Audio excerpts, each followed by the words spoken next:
Chapter 7. Go back to where you've come from.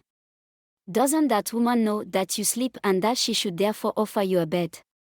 Doesn't she know you have a family and a wife to have and to hold until death? For your information, the neighbors have the full story of your new romance. Now, go back to her, for I am not opening the door. Good night. Professor Eastman had his wife shoot the bolt on the bedroom door, but he did not get angry. He was used to his wife's extravagant outburst and would wait fairly tolerantly until they had passed, just as she would wait fairly patiently until he came home from work. He walked slowly to the kitchen, made himself a weak cup of coffee, and sat puffing ponderously on his pipe. It took him 10 minutes to settle his thoughts and decide on a plan of campaign. He concluded proverbially, thinking out loud, a baby who does not let his mother sleep, does not wink either. He set down the coffee cup in its saucer and walked across to his study. Long ago, when he and his wife could have won the perfect pair competition, at a time when she had typed his manuscripts in the bedroom while he had worked tirelessly in his study, they had agreed to his fitting a doorbell right in their bedroom which he could operate from his study. In those days, they could not afford an intercom. Now he sat at his study desk and tried the intercom. After 5 minutes there was still no response, so he replaced the receiver quietly. Placing his finger on the push button, he pressed savagely. He could hear the bell ringing throughout the still house, disturbing the peace of the evening. The wall clock ticked away, 10 seconds, 20, 30, 40. Professor Eastman continued to ring relentlessly, and before the first minute had passed, Mrs. Eastman glided briskly into the study. "Will you please stop clowning with that bell and go to bed?" she was shouting. "Thank you for a roof over my head and a comfortable bed." Affectionately, his arm encircled the huge bulk of his wife's waist, and they walked towards the bedroom together. It was just after 10. Bishop Quarcoopome began to mount the stairs. He stopped often, panting like a sprinter. Of late he had grown unhealthily thin, the sockets of his eyes were abnormally hollow and his cheeks were sunken. His eyes had a peculiarly luminous quality which gave his glance a deeper penetration than usual. Parishioners complained that he no longer smiled as often as he used to. They noticed that his hair had turned quite grey and that he was often to be heard mumbling to himself. He climbed the last stair and stood puffing on the landing. When he had caught his breath, he went into his bedroom and changed into his cheap cotton pajamas which hung loosely on his thin body, though they had fitted well when he had bought them the year before. He walked to the south-facing window and stared at the starless night sky. The moon was tinged with orange and cast a blurred reflection on the waveless sea. He stood watching for 10 minutes, occasionally mumbling to himself. Then he heard his wife stirring, and walked across to look in on her, hoping that she would be awake. The woman he saw seemed to radiate a distant past beauty which constant troubles, rather than age, had faded. He hated worrying her further, especially as she appeared unable to be at peace even in her sleep, tossing and turning restlessly as she was. There were beads of sweat on her forehead even on this cool night.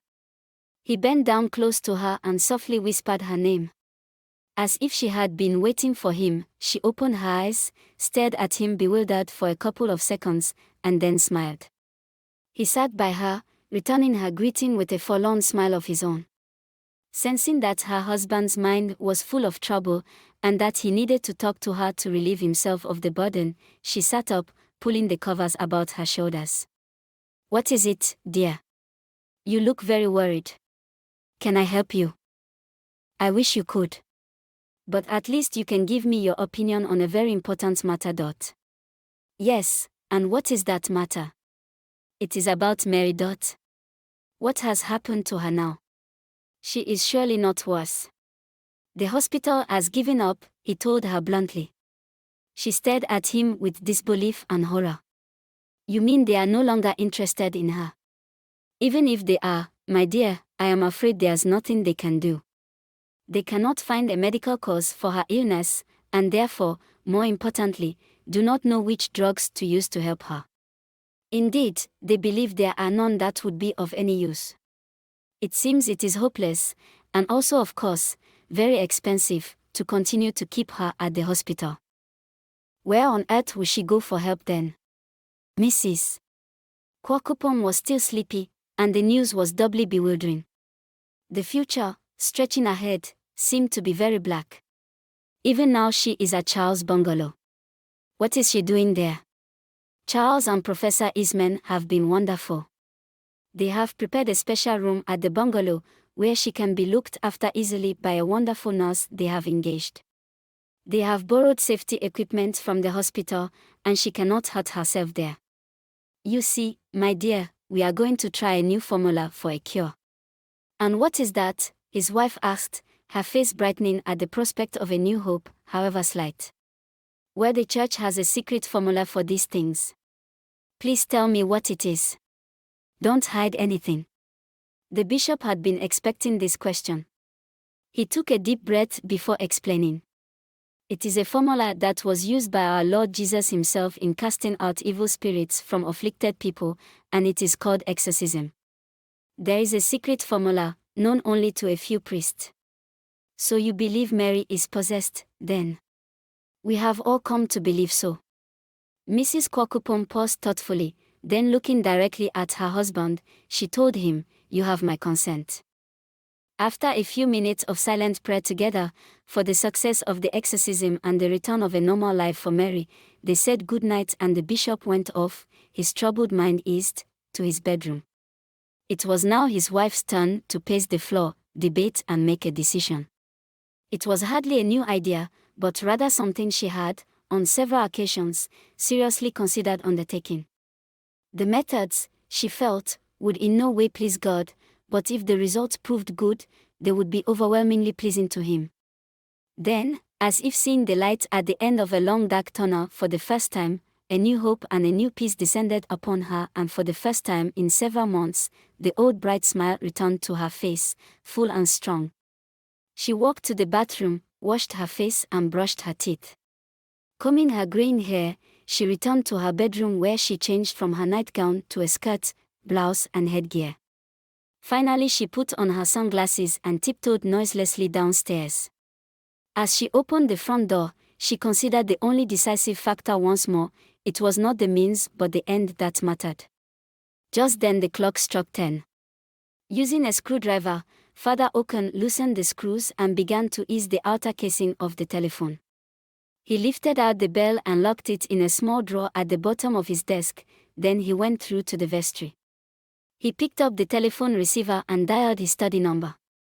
It was dead. He smiled, replaced the receiver, and retraced his steps. In his study he picked up and opened a small black case. In it lay a silver crucifix. To this he began to add other objects.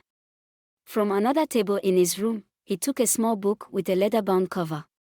In gold letters on the front were the words "The Sixth and Seventh Books of Moses and the Hidden Life of Christ." He placed it carefully by the crucifix. Turning around, he took 4 tall red candles from the top of his wardrobe, and together with a box of matches, they went into the black case. Next came an old book of Psalms and a silver jar with a glass lid which he took from behind the curtain. He opened it slightly and the sweet fragrance of Star of the East incense engulfed him. Hastily refitting the lid, Father Oaken checked the list. There were 4 more items to go: a small bottle of blood of Christ wine, a small brick jar of holy water, the communion wafer, and a sprinkler. He closed the case and softly made his way to the servers section of the living quarters. As he went outside, a dim torchlight flashed the sign of the cross at him. "Faithful Peter," Father Oaken mumbled to himself, "always there when you need him. God bless him." And unconsciously he made the sign of the cross. The bearer of the torch crept out from behind the bush where he had been hiding onto the path where the black-robed figure stood waiting. The newcomer was a youth of no more than 11 years. "How are you, Peter?" "Fine, Father, and you?" "I am well also, thank you, Peter." Father Oaken looked closely at Peter. "Tonight, Peter, the preparation will be longer than the last one 2 years ago. It may even take 3 hours. Can you manage that without a sleep?" "Father, if it is interesting I can," the young boy replied with equal seriousness. "It will be. Take this cap and cover your head, cloak yourself, then pick up my bag, Lock the door and meet me in front of the cemetery gate as quickly as you can. All right. Yes, Father. In less than 5 minutes, the two dark figures were standing at the entrance to the cemetery which served the parish of Adebroka. They passed through the small gate set in a tall dark hedge which seemed to reach up almost to touch the sky. Father Oken began to recite a sequence of prayers. Before long, a taxicab stopped by them and gratefully they climbed in. Please take us to Marine Drive Beach at OSU and pick us up at 1 a.m. You will be well paid for your services. Just then, as the cab sped on its way, the church bell struck 10. With shaky hands, Bishop Quarcoopome opened the large book and stared at the huge print inside. It was entitled The Book of the White Magic of the Masters. He had never opened it before, although it had come to him with the post of the bishopric. He had always considered such things to be rather distasteful.